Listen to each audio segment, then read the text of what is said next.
the chosen one. Be brave, Professor. Be brave like my mother. How do you feel? Excellent. Really excellent. Hey everyone, welcome to Hogwarts, a podcast. Hey everyone, welcome to another episode of Hogwarts, a podcast. We are covering Chapter 5, In Excess of Phlegm. Julie is with us for this Phlegm chapter. Hey guys. What a weird chapter title this is. Right? This is quite unique. We'll get to why it's actually called In Excess of Phlegm in a second. But Julie, this is your first time on for Half-Blood Prince. It is. So I'm excited to get your thoughts on the book and some of the characters that we see in it, especially a new one that we've already been introduced to in Horace Slughorn. But we'll get that towards the spoiler section. Let me just run down the chapter really quick. We get Harry's arrival at the Burrow. We get conversations with both Molly Weasley and Arthur Weasley, and a little interesting conversation between the two of them when they're alone. So we get that, and then we get Harry reuniting with Ron and Hermione and Ginny. So we get that kind of reunion. We get some interesting takes on a new member who's residing in the house at the moment. And we also get OWL results, and I'm a nerd, so we're going to dive into those a little bit. But we'll start off with Harry arriving back at the Burrow. Albus says he has an urgent meeting with Rufus, so he's going to bolt really quick. They do note that Tonks is there talking with Molly. She's not looking quite well. And she also makes a quick exit. And then we get an interesting conversation with Molly Weasley.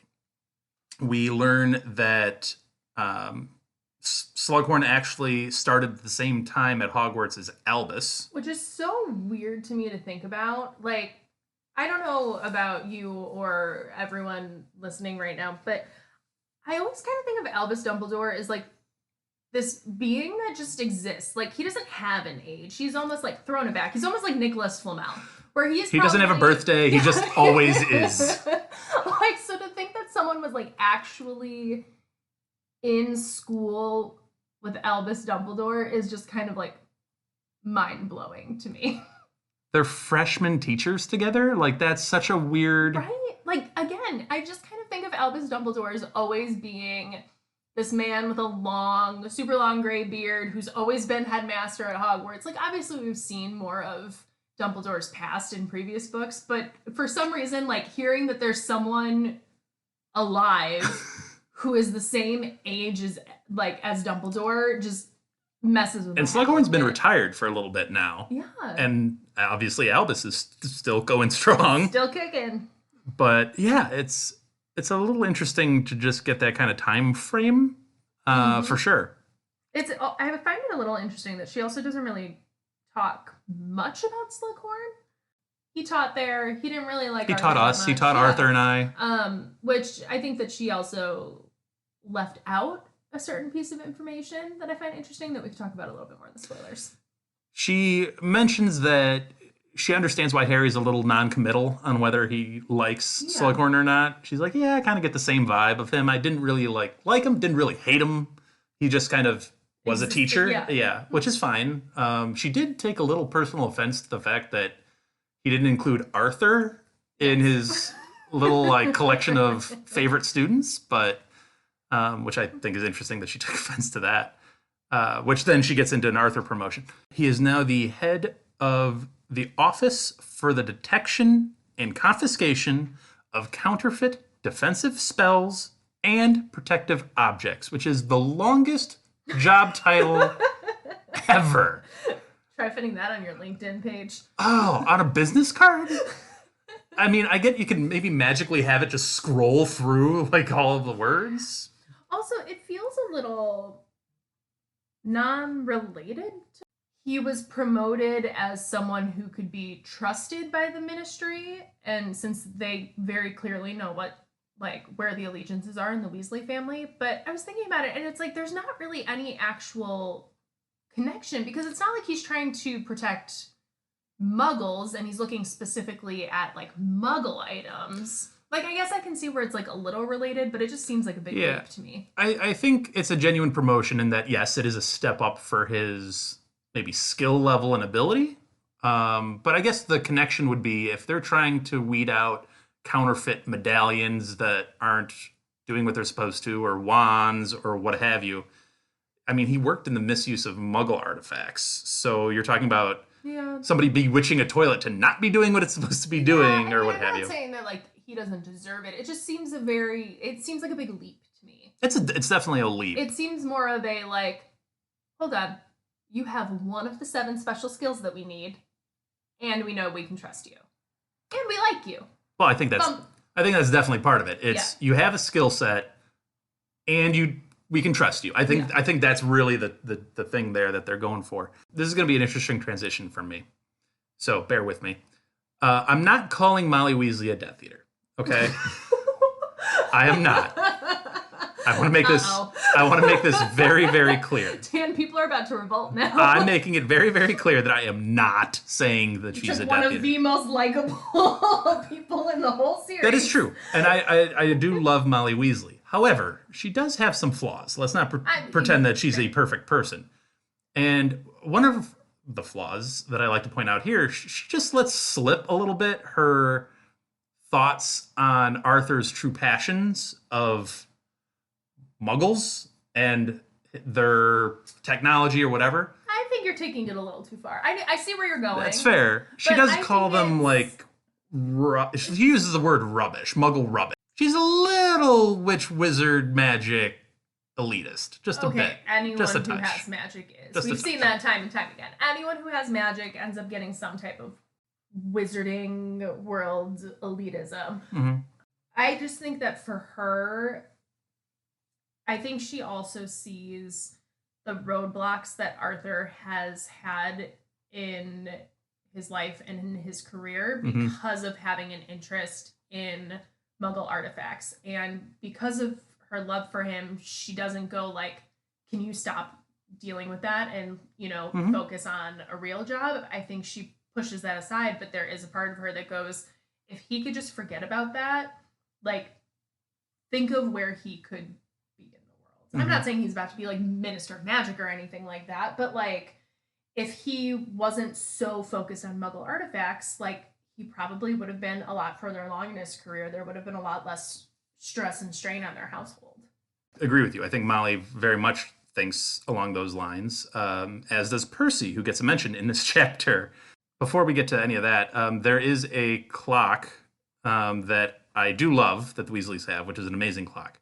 Molly has taken to carrying it everywhere in the house, even though all 9 hands are pointing at mortal peril pretty much like 95% of the time. Except for the 2 seconds that Arthur is traveling. Correct. I mean, to be fair, facts. Everyone's pretty much assumed to be in mortal peril, especially when, again, everyone knows what side of the battle the Weasleys are on. Mm-hmm. And it kind of just had, like, they might as well be walking around with literal, like, targets and neon signs. Right. And so, I mean, I get it. But also, I want to know, how many people have a clock like this? She says she tries to check if anybody has the same kind of experience, and she's like, not everybody has this clock, so it's hard to find out. So, like, I want to know, is it like a, 100 of them were made, or is this another, like, Arthur was tinkering with things, and it was created? Like, this is what I want to know. Was it a gift from Dumbledore for the first Wizarding War? Like, any contributions that the Weasleys made? Once Fred and George were born, Dumbledore made the clock. Yeah, right. I need this. Well, yeah, that's a good point too. No, I don't know where it came from. It seems to be a relatively unique magical artifact. Yeah. So, to go back to Muggles for just a second, we get this interesting interaction between Arthur and Molly, where Arthur refuses to enter the actual burrow until Molly asks the security questions, to which Arthur's happens to be, "What's my dearest ambition?" And she responds, to find out how airplanes stay up.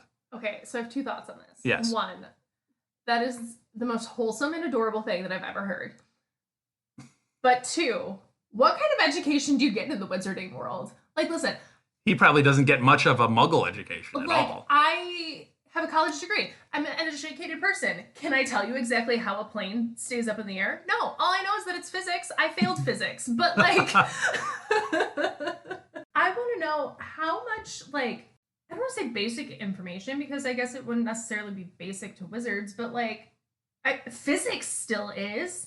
Just because you can do magic to defy physics doesn't mean you, like, you can't learn about, I don't know what ball falls. We've talked about like magical education prior to 11. Yeah. Like, is that just more like your ABCs and like things like that? Well, like, think about that. 11? Yeah. Do you just stay at home until you're 11? Like, what happens when you see a plane or you see something like happen and you want to be like, what's that? How does that happen? I don't know. Like, I feel like that's the one thing that we keep asking about is like, what type of education does the wizarding world even get? Because even when you look at like Muggle artifacts, Arthur Weasley says what is the purpose of a rubber duck? And it's like, I'm sorry, you cannot tell me that there's not bath toys in the wizarding world. No, you just turn it into an actual duck. Like someone's like, I want to play something in the bath. Okay, well, let's turn this teacup into a duck. And fair enough. But I would say Harry should introduce Arthur to Google, except we got to remember that this is the 1990s. Yeah. So the internet as we know it did not exist like it Could does. you imagine Arthur Weasley with like... Well, he'd have to first internet? learn how to use a computer or a phone to get onto the internet. The second someone told him about like Google, Arthur Weasley would be all He over would be it. like your grandparent that like chicken pecks the numbers and he like zooms in so the numbers and letters on the phone are like the size of the phone. And types in all caps because he doesn't realize he hit 100%. That would be Arthur, and I would love him for it. Julie, let's not skip over Molly's question. No, it's the most awkward question ever. So these are these are a little bit reversed, but essentially the question for Molly is, what does Arthur refer to her when they're alone? Sorry, it's what does Molly like to be called? Oh, yes. When they are alone together. Yes. Yep. Which Molly always, like, it says that Molly's, like, face flushes and stuff. And reading it when the book first came out, I didn't think anything of it. Like, you just kind of, like, go right past it. But now reading it as an adult, and you read what does Molly like being called when they're alone together? And I'm like, J.K. Rowling, you did not. I was like, whew, okay. And I also love that it's Molly Wobbles, and she's so embarrassed to be called Molly Wobbles. Wouldn't you? Julie Wobbles? Your husband gonna call you Julie Wobbles at some point? I hope not. Yeah, I bet. Here's my issue with this. And whatever, it's a question that clearly they would know. They would know that answer. I don't think Bellatrix or Lucius are finding out that one. That's fair. That's fair. That's a good question. I would hope not, but you never know. But here's my issue is what if this happens to be a group of people around and like Arthur comes in and you need like a security question and like Molly's has people in there. Yeah. In the Burrow. Like the Burrow is packed. Like what happens? There's a specific scenario I'm thinking about, but... Well, or even think about the reverse if Arthur's like kidnapped Mm-hmm. and they bring him up to the door. Like, I don't know. I get the security questions. I think it makes a lot of sense. But I also think in the wizarding world where you can literally like pull information from people's brains or force them to do things, it's kind of a stupid security protocol. Well, the whole idea of the security questions, as Albus points out, is like, if I really wanted to get this info, I probably could. Yeah. So it's like that. It's a nice idea, and for the average Witcher wizard, cool. but it's really not that. Like you're saying, it's not that great. Yeah. However, if Arthur's under interrogation and he breaks and he's like, fine, my security question is, what does Molly like to be called when we're alone? Molly Wobbles. Do you think the Death Eaters take them seriously? Or do you think they just laugh? Or like, what happens? I mean, either way, they're probably gonna laugh. But that's actually a really good question, because like, do you take it seriously as the like, this is so absurd, this is perfect, or do you take it as the like, are you mocking us right now? Yeah, this can't possibly be it.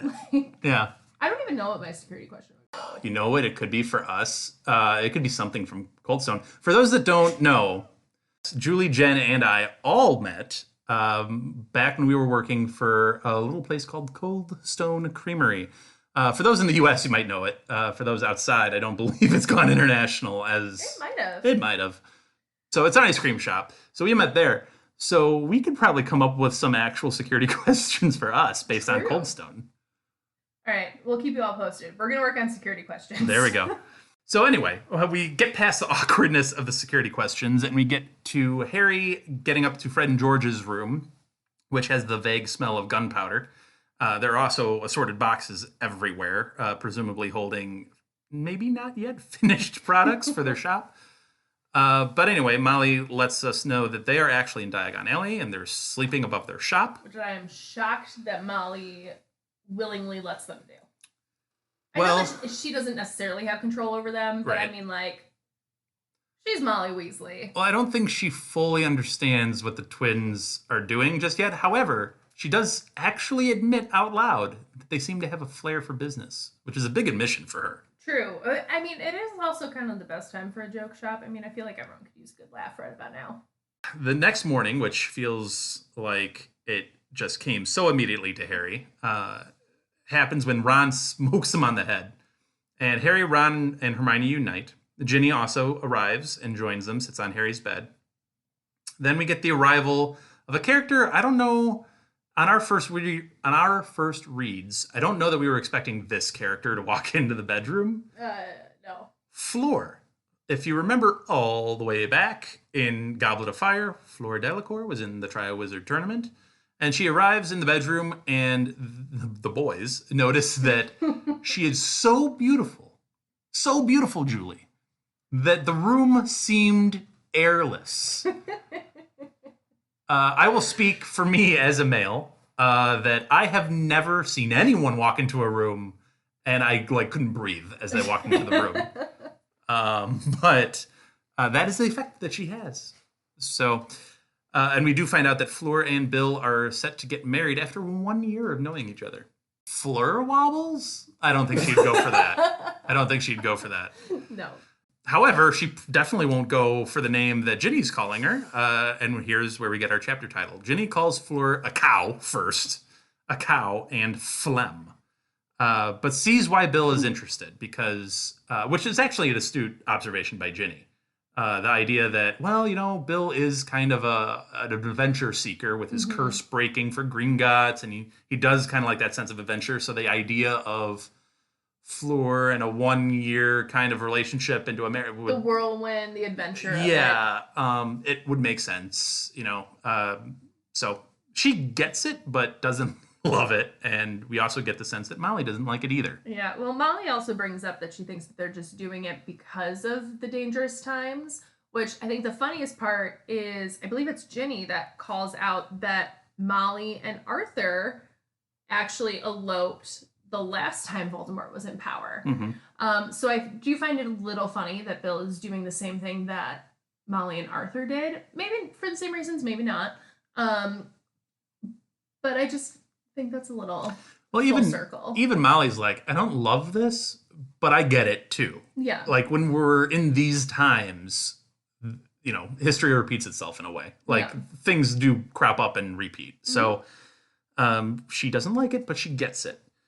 I do like how after Fleur leaves the room, there's this whole big thing going on with the girls and the boys in the room.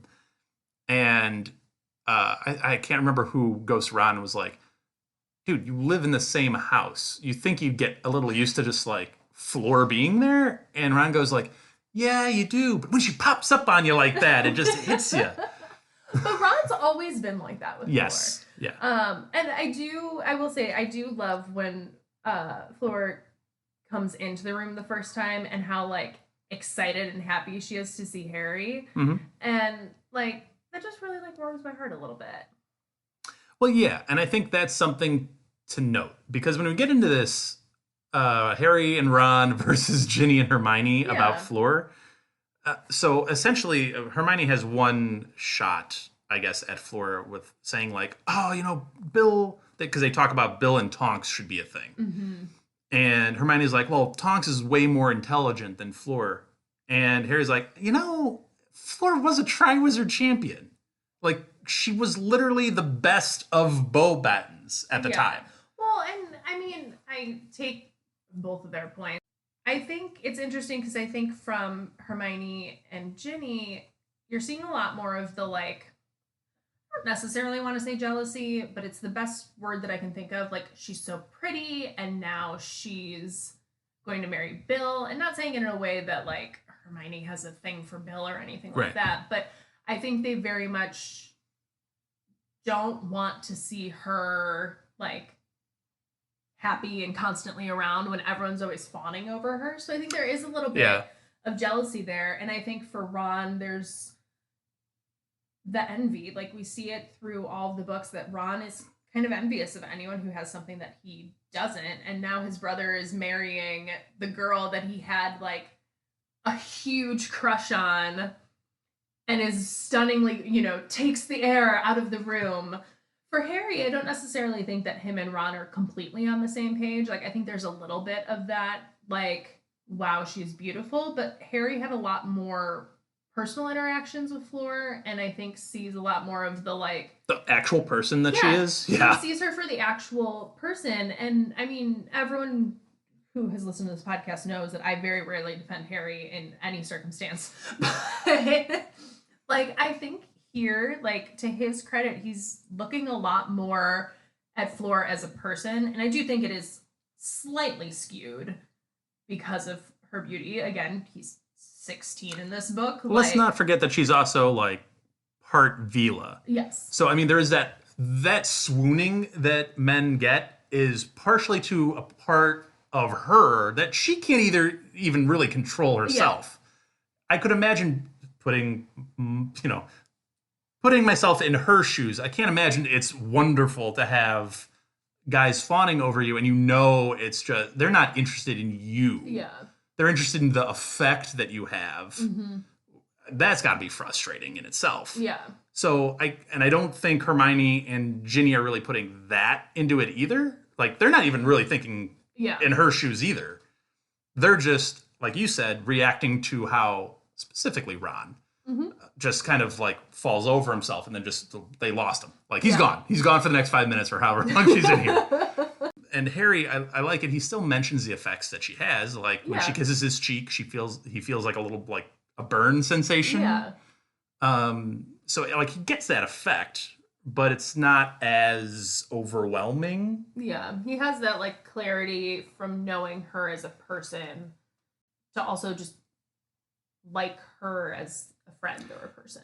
I gotta wonder then, like, Bill, I would imagine it's the same effect. He's not as swayed. Yeah. And it's just more like person and a person. Yeah, I'm sure that the initial, like, attraction was from the, breathlessness. It does make you wonder a little bit, and I'm sure that's probably what gets under, like, Hermione, Ginny, and Molly's skin, is how much of it is that Bill actually loves her and has feelings for her versus being... Sure. They're probably enchanted by her. And I'll even go this far as they're probably reasonably skeptical. Yeah. Because again, they know the effect she has on people. Mm-hmm. So reasonably skeptical, and that's fine. I would say, and Ginny again noted it, like, hey, he's an adventurer. I'm gonna assume he's been around the world. He's met a bunch of different people, a bunch of different I don't want to call it creature. I don't want to say creature, but a lot of different, variations of people. Let's just say that. So maybe the effect that some types of people have on others doesn't affect him as much because he's experienced so much. Well, it could also be that they were just around each other so much. Like, look at the difference between Ron and Harry. Like, Ron saw Fleur at Hogwarts when she walked by or when she came up to talk to Harry. Harry had a lot more... I hate to use the word intimate, especially with like in relation to what we're talking about, but just like interactions with his interactions with Flora were a lot more personal and intense, and he knows a lot more about her and has dealt with her on not necessarily a friend level, because it's not like they were super friendly until he saved Flora's sister in the task, but I know we talked a little bit about it, but Flora in Goblet of Fire had a lot of pressure on her as well, because she was the only female in the Triwizard Tournament. So I'm sure there was a lot of pressure on her to prove herself worthy. Yeah.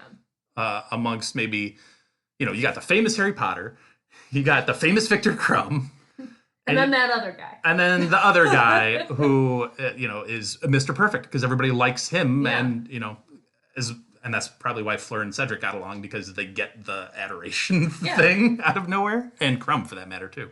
And Harry. All four of them had like a level of like, ooh, you're this person, But anyway, whatever. Interesting that they talk about Tonks, and we saw Tonks earlier on in this chapter, kind of down. Mousy brown hair. Yeah. Hermione assumes that depression has an effect on her metamorphosizing. Yeah, because she has been having issues changing her appearance. They're attributing it to the loss of Sirius, and it's an interesting conversation without getting too deep into it, that you have Hermione who's saying Sirius is her cousin, he's her family, she was battling Bellatrix, and if she had taken her out, then Sirius would still be here. So Hermione is thinking that Tonks is internalizing all of this grief and regret.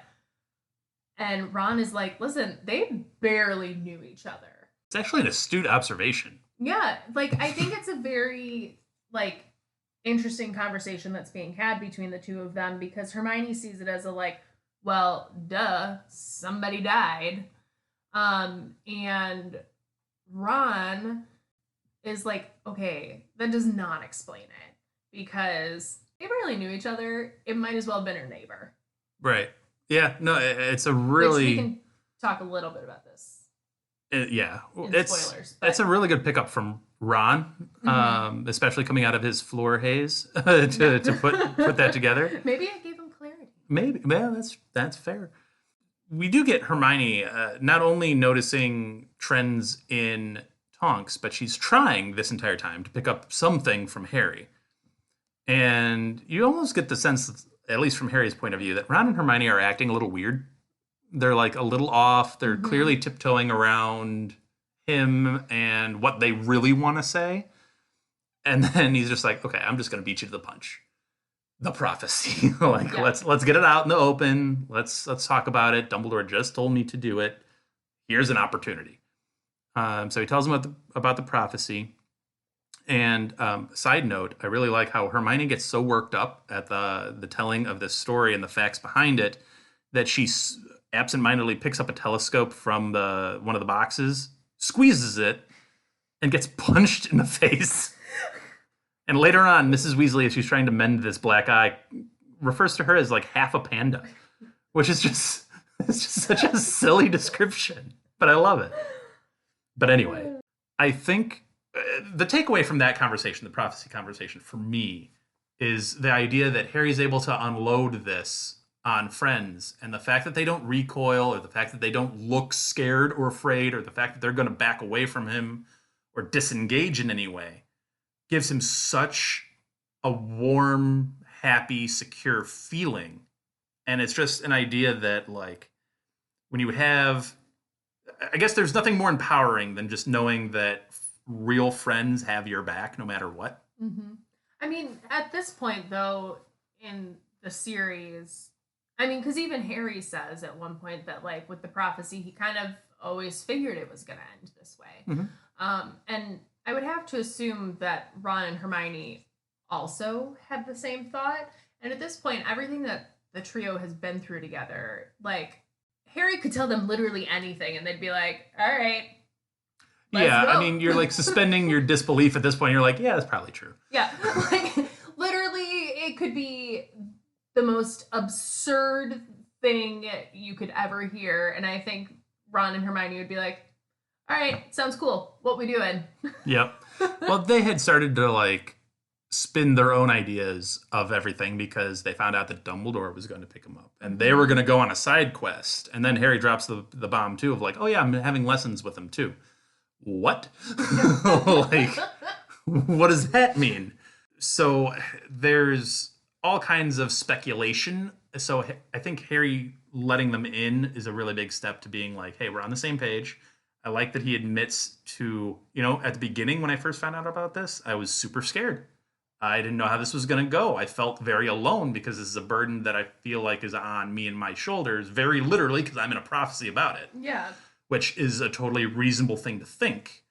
And then he's able to share this, and they're not crumbling underneath the weight of that. They're helping take some of the weight off of them. Well, and I'll say to Harry's credit, wow, who am I today? He actually tells Ron and Hermione early. He doesn't wait until all of a sudden, like, every piece of the sky is falling and he's like, oh, right, I have friends who can help me. Right. Like, he actually, and we can talk a little bit more about this in the spoiler section, but it's like, for once, he's actually putting out the information to his friends early so that they can actually help him instead of it being like, oh, I gotta do this all by myself. It's me. And he's running out the door and they're like, what are you doing? Right. So they do run out to the Burrow kitchen because Harry also lets slip the small little fact that the OWL results are coming today. Which Hermione loses it. Hermione just drops everything about Dumbledore, everything about the prophecy, and she's like, you didn't tell me this? Hermione does not care about the world ending at all. No, she's very much more concerned that the OWLs are arriving today. So they rush in, and they barely Molly intercepts Hermione to help with the half a panda look. And Fleur was saying in the background, like, oh, this is weird. Bo Battens does exams after a 6th year, not 5th, and no one pays attention. And then the OWLs actually arrive. And this is where we're going to dig into the OWLs a little bit. Let's remind everyone that the passing grades for an OWL are outstanding, exceeds expectations, and acceptable. Failing grades are poor, dreadful, and Julie's favorite, troll. Who created these grading guidelines? All of them are adjectives describing your work, and then it's just a troll. Yeah. At the intelligence level of a troll. And we met a troll in book 1. We did. I mentioned how Molly Weasley is definitely not a Death Eater. But she does have some biases towards muggles. Is this just Wizarding World as a whole being a little racist towards trolls? Also, how many people had to say, yes, this ranking system is perfect? Right? Like, no one was there's like... no way it was just one wizard sitting there and going, well, obviously the worst failing grade is troll. And everyone went like, oh yeah, well, he said it, so we're good. No, this had to have gone through multiple people. Yeah. And everyone went, yep, sounds about right. And it's even worse that you assume because they're trolls, they're never going to A, find out about this, or B, have the wherewithal to actually do anything about it anyway. Or, okay, stay with me here. What if troll wasn't originally a grade on there? And it was just your failing grades were poor and dreadful, and then someone did so badly that they were like, we need another ranking. And that's why someone's like, wow, he's as dumb as a troll. And they're like, troll! You could just put the worst. And include the worst. Please never pick up a wand again. Yeah. Anyway, we'll get into Ron and Hermione's grades first. Ron got 7 OWLs. We don't know exactly which is which for grades, although we do know that he did fail divination, he did fail history of magic, and he did get no outstanding grades throughout his OWLs. But Molly is thrilled because the 7 that he did get were more than Fred and George combined.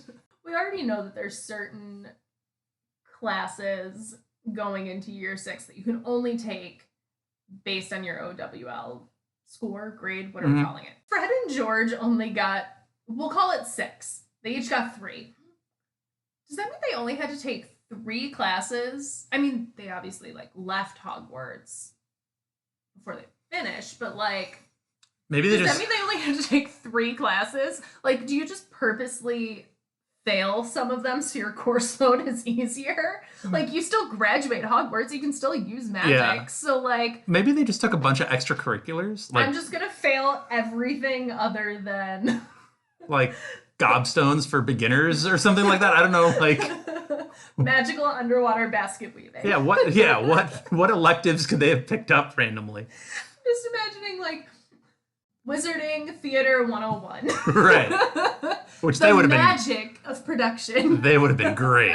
They would have been really solid. So Ron, overall pleased with his 7 OWLs. Hermione, this is going to be very simple. She got 11 OWLs, all 11 classes that she took. She got an owl in.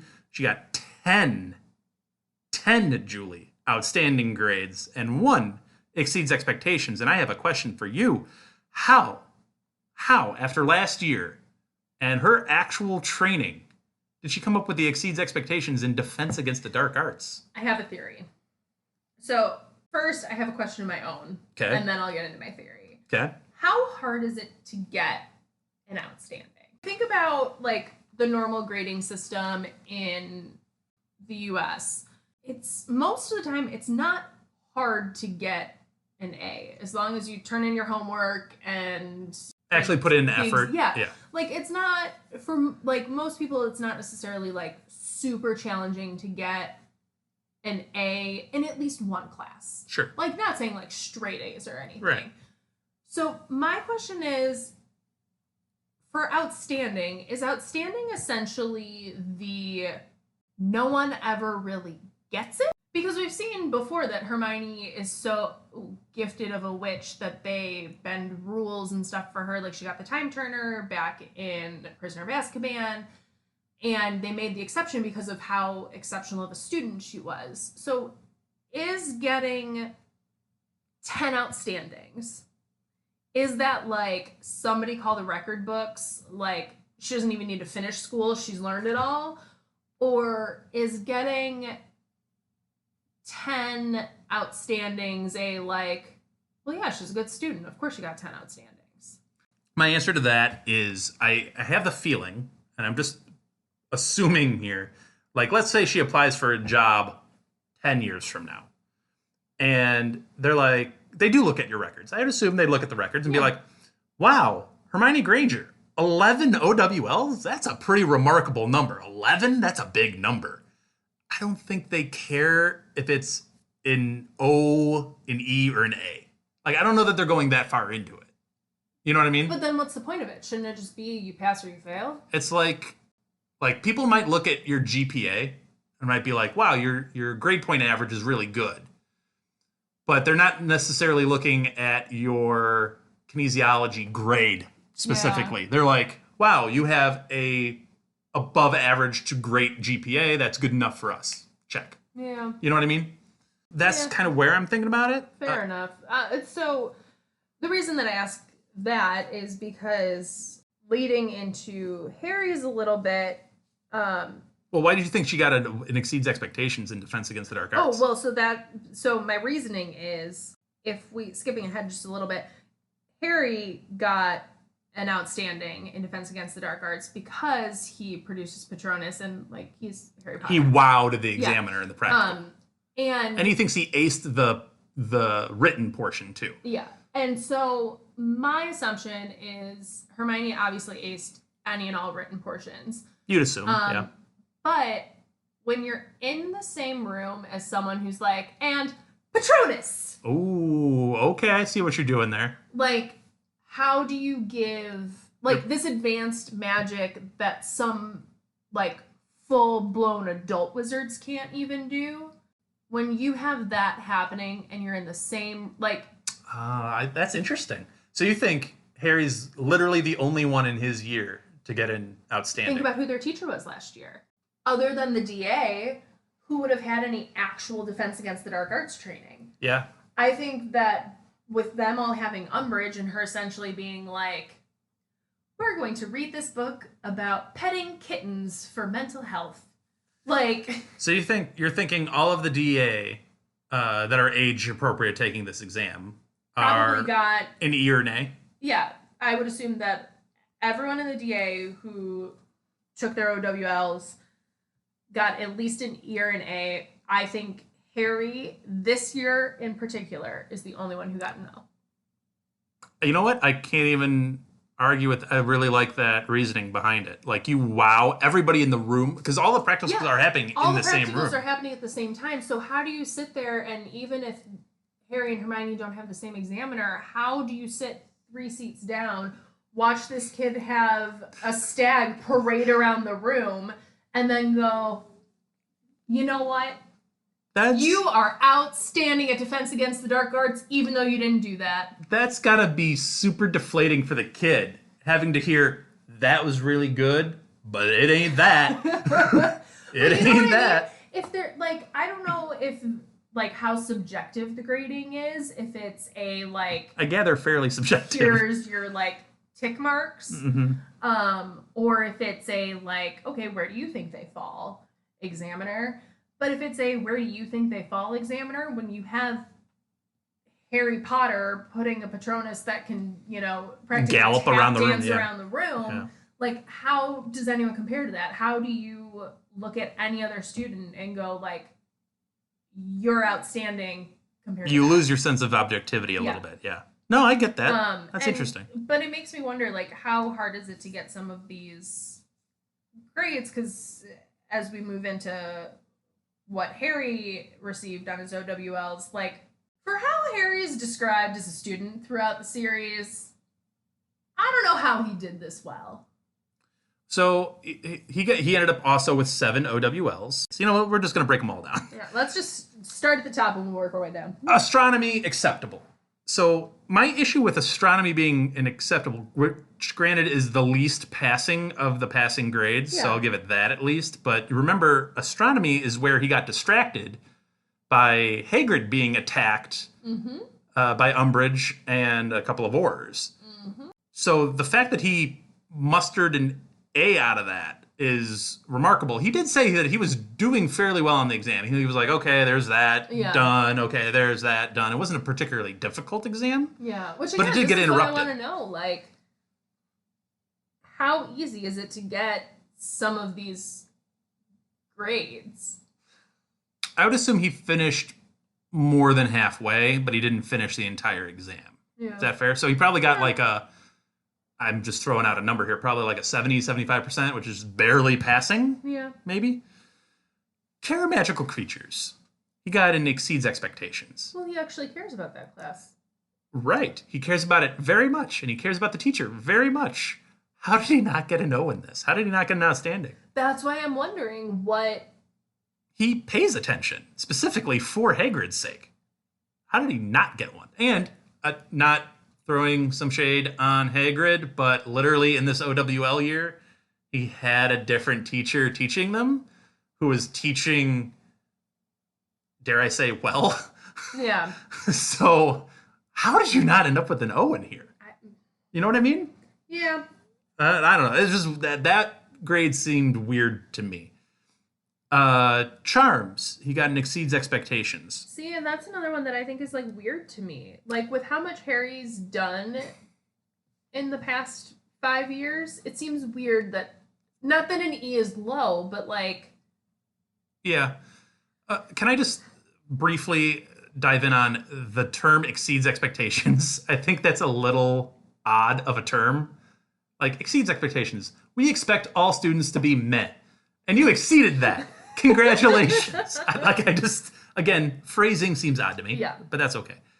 I think what helped him here in Charms, because I believe, didn't Flitwick at some point say that he was pretty pleased with Harry's like charm work? I feel like that was a quote that Flitwick had at some point. Yeah.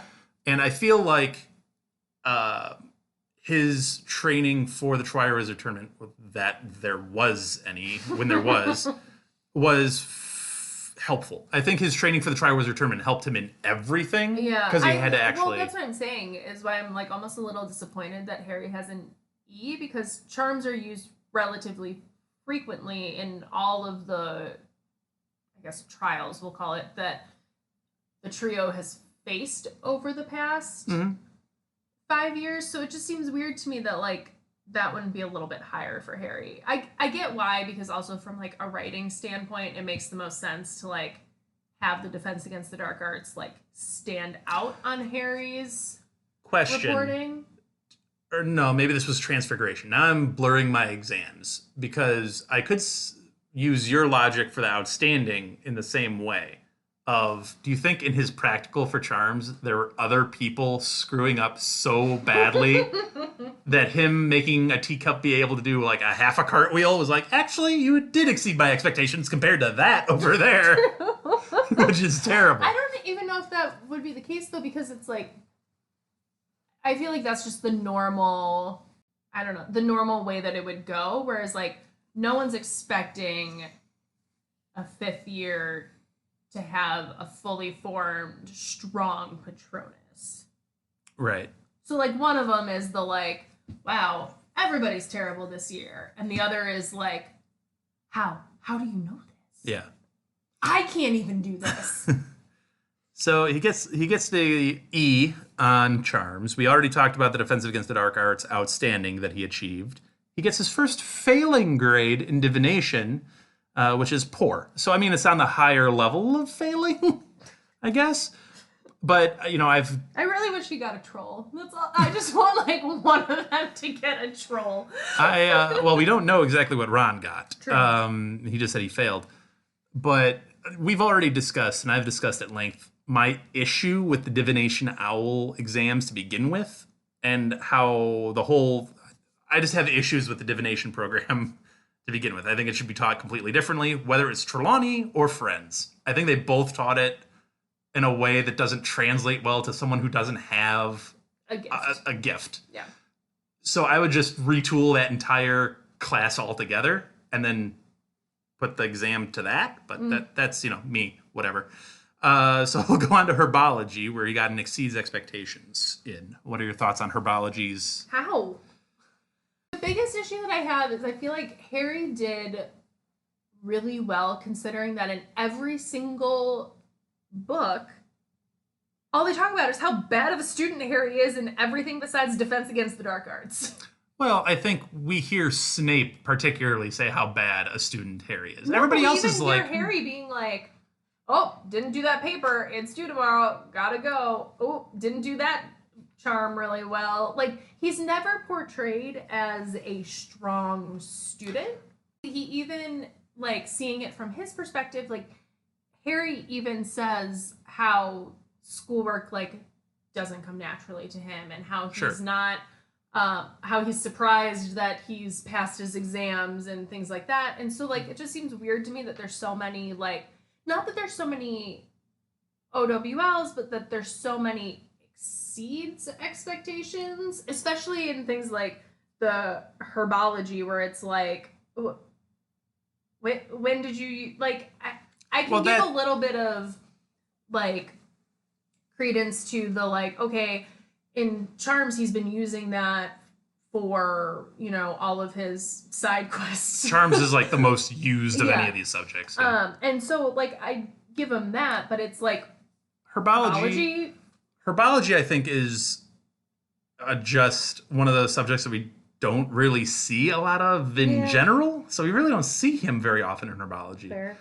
But to your point about Harry as a student, I think you get two views of Harry. You get Snape's constant barrage of insults to Harry, and then you get him standing next to Hermione so often. Yeah. And every light is going to be dulled to her academically. Fair enough. But where Hermione excels in the written or book version of it, I think Harry excels that much more in the practical effect of it. Because Harry also just has pure dumb luck. He does have pure dumb luck, but he's also the son of Lily and James Potter. There's some inherent magical ability in him that he can just do things better than, let's say, your average student. Because he does have a little magical ability, despite him living so long with the Dursleys. Fair. So I think it's a little bit of that, too. We get the history of magic grade, which is a dreadful, which is not surprising, as Harry notes, because he passed out halfway through the exam, and that was about as dreadful as it could have gone. We'll skip the potions grade, because I want to get into the potions grade a little bit. Transfiguration, he also got an exceeds expectations, which he's very pleased about. I do remember the exam that he had, and it's went well. Yeah. It didn't go poorly. It didn't go phenomenally well. It went well. So, and again, I think there was, again, to your point, Julie, you look around the room in that practical, and there are some crazy things going on with Transfiguration. So I think him and what he did was like, no, you did a pretty good job here. Congrats. Like, so I think that's where the Transfiguration grade comes from. Yeah. Potions. Potions is interesting because he, noted that the potions written exam was not impossible, but difficult. Mm-hmm. And then he did note, as we were sitting in the practical for potions, he's like, you know what? It's really nice not having Snape over my back and saying all those negative, derogatory things into my face as I'm trying to do this. Or, hey, I did that potion pretty well. Oh, I dropped it and it broke. Sorry, you got a 0. My bad. Yeah. Like, you didn't have that. You actually got to sit, make a potion, hand it into an examiner who actually examines it genuinely. Yeah. So I think he noted that and was like, you know what? I'm actually not as bad at this as I thought I was. Mm-hmm. And I think that was maybe the most interesting of all of these exams. I agree. And especially since with Snape's presence, I think most of the students do worse than they could. Because of how, I don't know, seriously Snape takes it, we can say. Or how biased he is as a teacher. Yeah, I mean, like, there's also the bias, but, like, to Snape's credit, like, I think he also takes potion making very seriously for, like, I think potion making in particular, like, if something's slightly wrong, like we saw in Chamber of Secrets, like with the Polyjuice potion, like, it gets really bad. Right. And while I don't think Snape would ever say, like, I'm hounding you guys because, like, if something goes wrong, like, it's going to go really wrong. Mm-hmm. Like, I do think there is that level of understanding from Snape of the, like, I almost need to be harder on them because if they slightly mess this up, they really mess this up. Right. Like, if you are overly confident in potions, I would argue that that is potentially a lot harder to fix than being slightly wrong in, like, charms or transfiguration or herbology.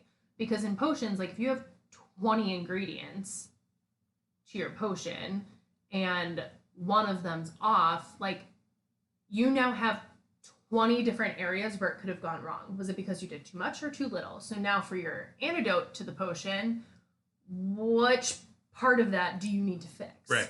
I think that also translates to going on to the Newt level classes that Snape says he only takes students who get an outstanding.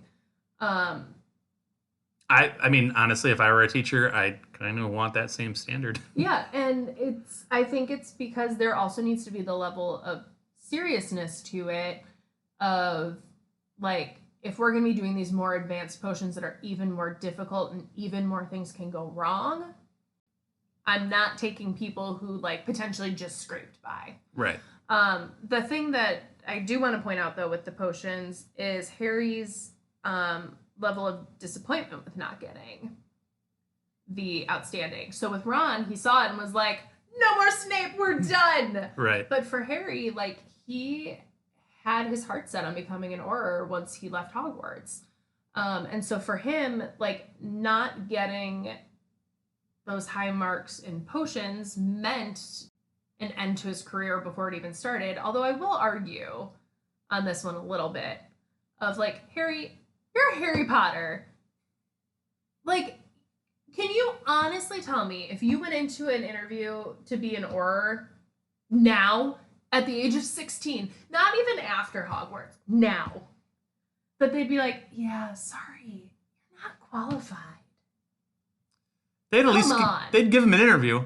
I don't know that Rufus would be so kind to having a 16-year-old on his Auror squad, but Okay, but at 16, he'd probably at least be the poster child for it. He's Harry Potter. I will give you, at 16, he might be more experienced in fighting dark wizards than half of the Aurors that he That's what I'm currently saying. has. You can't tell me that he would walk into an interview and they'd be like, "Yep, sorry, you didn't. I'm You sorry. didn't make it through in potions." Here's the interview. How many times have your Aurors faced Voldemort?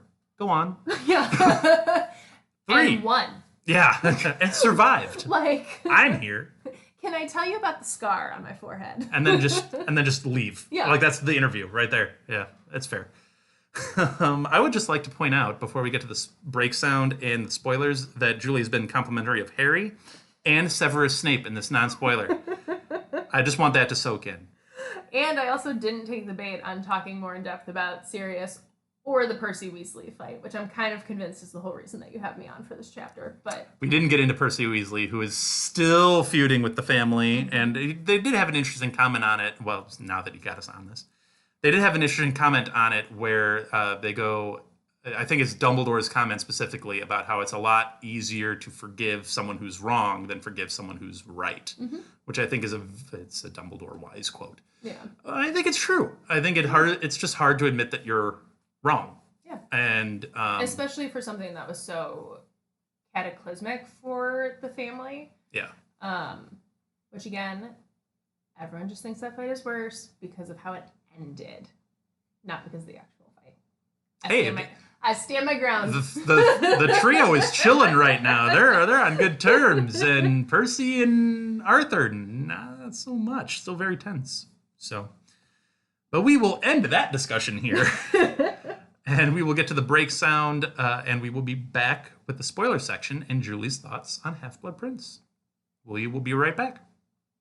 Before we get to our break sound, I'd like to acknowledge our friend Andy, who helps us produce our intros and our break sounds. If you want to hear more of Andy's work and like Formula One racing, check out the Outlap F1 podcast. It's your one-stop shop for Formula One news, insights, race previews, and reviews. You can find them wherever you listen to podcasts, and they even have a YouTube page. So check out Andy, Cody, John, James, and Deanna, and join them on the Outlap. Where is he? Where's my 1-1? All right, so we are back with the spoiler section of Chapter 5, In Excess of Phlegm. Great chapter title. We do want to start out with a little bit of a shout out to @TattooDad_ on Instagram, who left us a comment, which we really, really appreciate. He goes, "Hey guys, love the podcast." Thank you.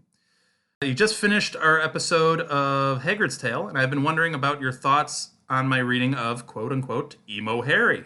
Julie, this is right up your alley. He says, when we were in Grimmauld Place, you briefly touched on how there was a Horcrux there, and maybe that's why everyone is so temperamental. I've always thought that a big part of why Harry is so angry throughout this book is specifically because the connection to Voldemort is at its strongest in this book. And just as Voldemort's visions are coming through to Harry, so too are some of his personality traits. So, what were we really seeing are flashes of Voldemort coming out in Harry. I've kind of always read book 5 this way. Curious what your thoughts are. I'll hear it when I get all caught up. Thank you very much for the listens. We really appreciate those. And thank you for the comment on Instagram. We really appreciate that.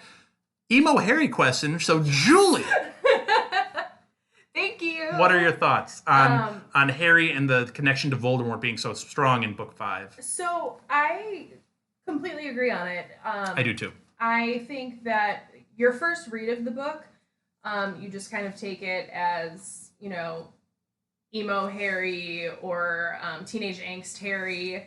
And to J.K. Rowling's credit, obviously, she knew where this whole thing was going. But your first time reading it, you're like, all right, he's 15. He just went through a majorly traumatic event. Like, he's just being like a teenage jerk. Right. And I think for a lot of us after we read it that first time, like, that's why we keep calling him, emo Harry or teenage angst Harry in that book, is because, like, when you read it the first time, like, that sticks so strongly with you because it's such a sharp transition from the Harry that we've seen It's a in the vibe. past. Yeah. Never really thought about it though in the way of this is when his connection to Voldemort is strongest, but it does make a lot of sense when you think that before Voldemort was never really alive. Like he's still like his spirit. At the end of Goblet of Fire is when he really picks up. I mean, he becomes corporeal again. Yeah, so it's like he has an actual form. He has Harry's blood. His power is his returning. Vein, in his veins. Not to mention that Harry has a piece of Voldemort's soul, unbeknownst to him. But with that connection, I think it's really interesting to think of it as the Voldemort. The personality traits seeping through. Yeah. I always just kind of viewed it as, since he's the Horcrux, it makes him like cranky. Like thinking about the locket in book 7 and how it kind of agitates the trio. I just kind of assumed that it was along that line, but I really like the idea of it being that since Voldemort's at his height of power, and when you think about the fact that Voldemort also has Harry's blood in his veins, Harry has a piece of Voldemort's soul, that there would be some level of them almost merging together, and that's why that barrier broke down versus it just being a like Voldemort's back and he's strong. Right. I really like the idea of the interplay of how linked the two of them are. Yeah, no, I have always been a fan of that theory that the Horcrux is at play more often in the series, and Voldemort's influence on Harry is at play in the series a lot more than people might think from the get. And more than Voldemort thinks, too. Like, I think when we say that Voldemort's influence on Harry, people's initial reaction might be that Voldemort's pushing Harry to that, but we also have to remember that no one besides Dumbledore really understands what the prophecy truly is saying, and what that connection truly is. So it's not even that, like, Voldemort's trying to do that to Harry, but there's the parts and pieces of Voldemort's personality that now we're seeing is more interlinked to Harry. And I know we've talked about it before, that J.K. Rowling just leaves these little, like, breadcrumbs everywhere that you don't pick up on the first, second, third time when you're reading it. But, like, when you've read it a bunch of times and you're not kind of, like, just trying to get through it so that you know what happens at the end. Right. Like, for anyone who read these books when they came out, like, at midnight, and you're reading that book at midnight, and you're like, I just need to get to the end of this. And then you read it the second time, and you're like, wow, I completely missed that.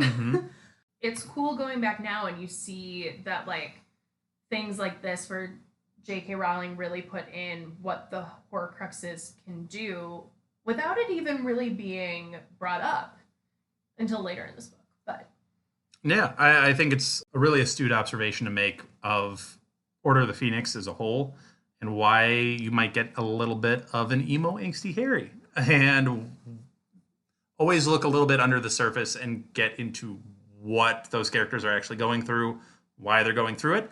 Sometimes it needs another read through because you don't know the whole story yet.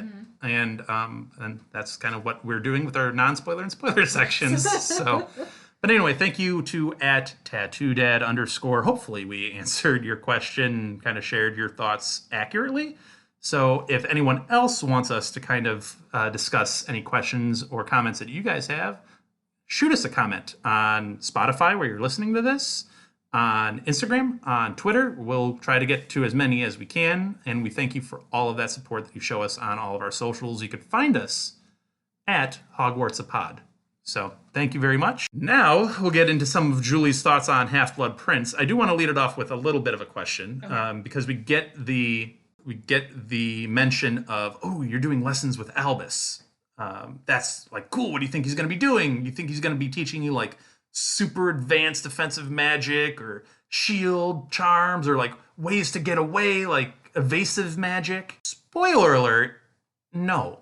You do get a history lesson. yeah. But were you at all disappointed in the fact that Dumbledore doesn't teach him defensive magic? No. Why? For me, I think with what we've seen from Dumbledore in the past, he's never, ever been hands-on with anything. I didn't really find it disappointing because there's been nothing in the past 5 books that leads us to think that Dumbledore's magically going to be like, today's the day, sir. We are going to start your training now. Like, there's been so many other times where Harry has faced essentially the same threat, that Dumbledore has known that he's facing the same threat, that I think if he was ever going to teach it, he would have not necessarily like, you know, in his first year at Hogwarts been like, come with me, have lessons with the headmaster. But like he would have found ways to teach the lesson to Harry. And I feel like Dumbledore is so, I'm teaching you a lesson, but you're gonna have to think about it for approximately 18 months before it makes sense. Right. So I'm not disappointed that it wasn't more hands-on. I was originally disappointed that it wasn't defensive magic because I think as Belated Binge and I talked about in a episode, I think it was Christmas on the Closed Ward or one of those two chapters, was we want Harry to be able to step up to Voldemort at the end of this series and go toe-to-toe with Voldemort. And right now we're like, he can't. Yeah. He definitely cannot. And how do you get there? How are you going to get there? But I also think it would kill the series a little bit. This big like buildup of like training and training and training, and here he is. It's the moment of truth. It, like, to me, it kind of ruins the rest of the series if you did something like that, because part of the, pun not intended, but part of the charm and the magic of it is that like every single time they're the underdogs, and every single time they like scrap their way through it. It's not a like, okay, we trained for this, let's go. Right. And I think part of what makes the series so enthralling and why we keep reading it and why we keep going back to it is because they just find their way through. It's not that they trained for it, it's that they always kind of train for like the wrong thing. Don't get me wrong, I think the going over the memories and learning about your opponent and learning about your mortal enemy who you're destined to face is crucially important. It really does matter, especially here because it's literally plot, like it matters. Yeah. But the other two things on rereads, and including this reread that we're doing right now, that clicked into my head as to why Dumbledore wouldn't choose to teach him defensive magic at all, is twofold. One, as talented as I said Harry Potter was naturally in the non-spoiler, and he is, and I do believe there is truth to that. Mm-hmm. Lily and James, very talented people, got together, made a kid. He's going to be talented. Yeah. He ain't Dumbledore. So there's levels to this. And as good as Harry might be able to be, if trained, I don't think he can be what Dumbledore is, so why bother? On this particular reread of the series, the second thing that I've thought of as to why Dumbledore doesn't teach him defensive magic is Dumbledore himself says, I believe it's at the end of Order of the Phoenix, like, you know what? I don't know if I'm even strong enough to fight Voldy. Okay, to be fair, Dumbledore's not overly cocky, and there could That's be a true. fly on the wall, and he'd be like, I don't know if I can get him. But to your point, he puts faith in love. Yeah. Because he goes, I could put defensive spells on the Dursleys all day long. Voldemort will find a way to crack them. Yeah. Whatever I do, he's really good too. Like, he'll find a way around it. He'll find a way through it. It might take some time, but he'll do it. Mm-hmm. So I have to start finding ways around him that are his weak points. Yeah. Because I can't hold him off all the time, always. Hogwarts can't hold him off with the protected power of every talented witch and wizard, which are profoundly talented witches and wizards. They can't hold him back. Which I think also, I think we've talked about this a long time ago, shows more parallels between Dumbledore and Voldemort, because we've talked about it before that yes, Voldemort is an extremely powerful wizard, but the way that he gained power and keeps it isn't just from magic. It's being able to find people's weaknesses, their strengths, what they desire, and playing on that. He reads people really well, and he understands the envy, the greed, the desire, the power, and plays on that. Now, Dumbledore is essentially doing the same thing to fight Voldemort. And yes, right now, it's a good thing. It's a great thing. It potentially, like, rids the world of Voldemort. But as we later find out, Voldemort could have very easily... I mean, Dumbledore could have been the same thing. Yeah. They could have been on the same side. Yes. And I think that's why, like, he feels that he has to have the Elder Wand too, because that's the one Horcrux he can't, or Horcrux. That's the one Hallow he can have, because he knows with him holding that power, it won't get into the hands of other people. Yeah. And in that sense, he's protecting everybody. But I like the idea that Dumbledore is essentially saying, like, look, Voldy's really, really smart. He's really, really powerful. We're going to have to get creative to beat him. I can only hold him off so long. My power, my knowledge. Here's the literal blueprint I'm giving you to beat him. And it's just knowledge on how, like, where he's coming from, where he's been, what he's been doing. Who is he? Like, find that out. Because that's how I've been staying a step ahead of him. Here's how you need to do it. It's clever. But yeah, it's interesting how on rereads your whole mind shifts on this stuff. Because my first read, I was like, oh, really? He's not going to be teaching us this immense, awesome spell? That's stupid. But rereads, you mature as well. And you're like, okay, this is what the game is. I get it. Anyway, Julie, your thoughts on Half-Blood Prince as a whole? Just kind of falls in the, like, mid-range of the books for me when I'm ranking my books. Like, it's not one of my favorites. It's not. Do you have a book ranking? I'm putting you on the spot. Oh God. Well, we all know Prisoner of Azkaban is my favorite. And actually, Chamber of Secrets is my least favorite. Interesting. Why?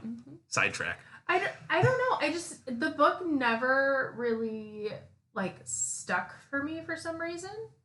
I don't know. Like, it's just fine. It exists. Also, Deathly Hallows is pretty low down there, but that's because, as I've mentioned multiple times, it's Harry Potter and the Prolonged Camping Trip, and I don't do camping, so. No, you do glamping. I do. But they do kind of do glamping. I mean, it's a nice tent. It is a really nice tent. It is a nice tent. I think the interesting thing for me in Half-Blood Prince is we touched on Order of the Phoenix kind of changing the tone a little bit of the series, but I think especially in Half-Blood Prince, the tone fully shifts. Because Order of the Phoenix, you still have a little bit of what you normally see, like the trio going through, but this time you have, like, the adults who are worried about it too. Once you get into Half-Blood Prince, like, there's more of the constant threat. Like, you constantly feel that something bad's gonna happen. Whereas in the other books, you're like, all right, whatever, it'll happen at the end of the year like it always does. Whereas, like, this one, you're like, oh my God, when's it gonna happen? When's the other shoe gonna drop? Like, when are we gonna, like, find something out? And you can feel that, like, mortal peril with all the characters. And I think a lot more of the lighthearted scenes or moments or jokes, like, feel more frivolous to me reading it. Like, you read it and you're like, why are we laughing about this? Everybody's about to die from these Death Eaters. Why are we laughing? And I think it's an interesting shift, since this is now where you start getting the bigger reveals, the bigger mysteries. Like, you have more impactful deaths. Like, I mean, not saying that Cedric Diggory's death wasn't impactful, but you never really knew about him. Whereas now you're starting to get into the deaths of, like, Sirius just died, and that has a big impact on Harry. He's a character that, like, actually had connection other than, like, oh, I read his name through this whole book and he was relatively important in this book. Like, he was Harry's family, and I think with killing off Sirius, like, that's where J.K. Rowling was like, people are gonna die now, it's a war. And then once you get to the end of Half-Blood Prince in particular with Dumbledore's death, like, once that happens, like, you're like, what is even gonna happen in book 7? Because if you read book 1 and said, name one major character that's gonna die towards the end of this series, would anyone have put their money on Dumbledore? He seemed invincible. He seemed like this godlike figure, yeah. Everyone talks about how he's the most powerful wizard. He's the only one Voldemort fears. Like, in no world would you have ever thought that that was going to happen. And I remember reading this book for the first time, and when Dumbledore's death happened, it was literally just like a punch to the gut. We all know my feelings on Sirius's death, so we won't rehash that. Dumbledore's was almost more, I don't want to say traumatic, you don't see coming, and the way that the lead up happens, and with Draco and Snape, and it just comes out of nowhere. And the whole thing is just like not even a 1-2 punch. It's like a 1-2-3-4-5 punch, and you're like, what is happening? And you're like, there's still 3 more chapters of this book and a whole nother book. Mm-hmm. And I think this is where you really start to see that, like, there are so many secrets and mysteries and like horrible, terrible things to come that you didn't even think were possible. Like, in no world, when you start reading this book, do you think that Draco is going to be tasked? Yeah, Draco takes a big step up in this book, doesn't he? Like, not only do you not think that, like, he would do it, but, like, come close to accomplishing it. And I mean, no one's shocked to find out that Draco's got a dark mark and is going to be a Death Eater and is excited about it and has an ego about it. Like, no one finds that shocking. How far it goes, and with all of the back and forth with Snape through the series and in the next book, like, you still wouldn't think that he would kill Dumbledore. Yeah. I mean, unbreakable curse aside. But. Yeah, I think Draco is an interesting character study in this book, and we have several that we can choose from. Draco, I think his arc in this book is stellar, because I think, to your point, he starts off this book. He starts off in what's going to be our next chapter, Draco's Detour, with a very energetic, dare I say, positive outlook on his newfound Death Eater membership. But towards the end of this book, you see him struggling. Yeah. And you see him in not a great place mentally and emotionally, because his family's being threatened. He's being threatened. If he doesn't pull this off, he dies. His family dies. And I think you start seeing him not as a childish bully. You start seeing him as a person and an individual who's in a really tough spot. Yeah. Well, and you start seeing all of them as more of adults versus just kids at school. Right. That's a character breakdown that I think will be interesting throughout this book. I think Rufus, and I'm going to keep calling him Rufus. I'm not even going to try to attempt the last name. Rufus is an interesting character to follow through this book and the beginning of next book. And then also, obviously, we get the introduction to Horace Slughorn, and he is a player in these next 2 books. Yeah, I find it a little interesting that in this chapter, when Molly is saying that Slughorn taught them, that she doesn't mention what he teaches. Convenient, right? Well, and it's funny because in the previous chapter, Dumbledore, when Harry's like, oh man, I don't think I'm going to be able to get the grade for potions, and Dumbledore's like, well, you never know. Like, again, really, Dumbledore, you couldn't have just said it. He likes his drama. Telling you, he's teaching Do you think theater 101 for wizards. Do you think he is somewhere in the vicinity? Like, do you think he's sitting up on his, what I can only describe as a throne, in the Great Hall as that, like, breakfast departs, and McGonagall's, like, handing out schedules, like, frantically, and he's just waiting for the moment when Harry realizes he still has potions, and he's like, wait for it. Wait for it. No, Trelawney, you gotta see this. No, wait. Vectra or whatever, like whatever her name is. Hey, check this out. Check his reaction out real quick. Hagrid, are you watching this? 1,000%. Ashton Kutcher comes out. You've been punked. Yeah, right? But I wow, that's a dated reference, Julie. We've already been banned from such phrases as glow up. Okay. We got to watch ourselves. Whoever banned us from that, please let us know if you understand my reference about punk. I find it interesting that Molly, of all people, doesn't bring up that he's potions. I think she was just so focused on Arthur. Yeah. That she was like, she tied Slughorn directly to Arthur and not anything else. True. But it seems weird to me that, like, no one... 2 chapters in a row, you get people avoiding the subject Talks of what about he it. teaches. Yeah. Anything else you got for Half-Blood Prince? Yeah, I do want to give Ron a quick shout out for realizing that Tonks wasn't mourning over Sirius. Very clever from Ron. Especially since Ron isn't exactly known for picking up on emotional cues. Yes. Well, and he just, he puts it together so seamlessly, and you wonder why Hermione couldn't figure that out. Yeah. Well, she was all up in her jealousy and rage over Fleur at the time. Yeah. Do you think that Vila effect has that effect on women? Maybe. Like, if it swoons men, do you think it just It's almost puts jealousy and rage? Little cross-reference, but all magic comes at a cost. Yeah. And so maybe it's since you have the power over men, like, you get the jealousy and rage from Women? Be an interesting side effect. Or if it's just not necessarily from her presence, but if it's just almost like a natural reaction anywhere she goes where there's also women around, because it's like all of a sudden she walks into the room and all of the men turn into a puddle. How lonely of a life must that be? What other reaction are you gonna have than like, oh great, here we go again. The boys' brains are turning to mush in 3, 2, 1. To be fair to the ladies here, it's not just the effect that she's having. She is a little uppity when it comes to the Burrow and how things are done at the Burrow. She does try to input her 2 cents on a lot of stuff.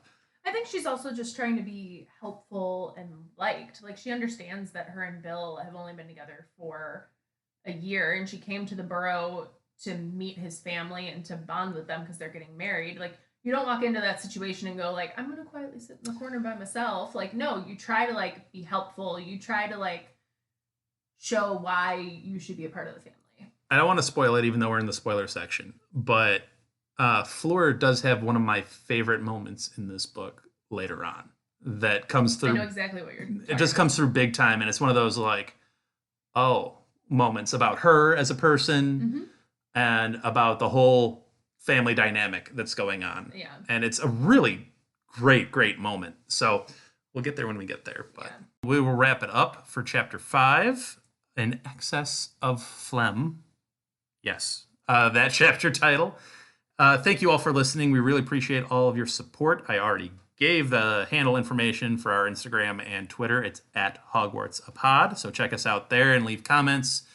You can also participate in our polls that we run on Spotify, that you can check out. You can also click the support the podcast link to financially donate to the podcast. It's a lot of time and effort that goes into making these, so we appreciate any help there as well. You can leave a voice message if you'd like. That link is also right by that support the podcast link wherever you're listening to this, Apple Podcasts, Google Podcasts, wherever.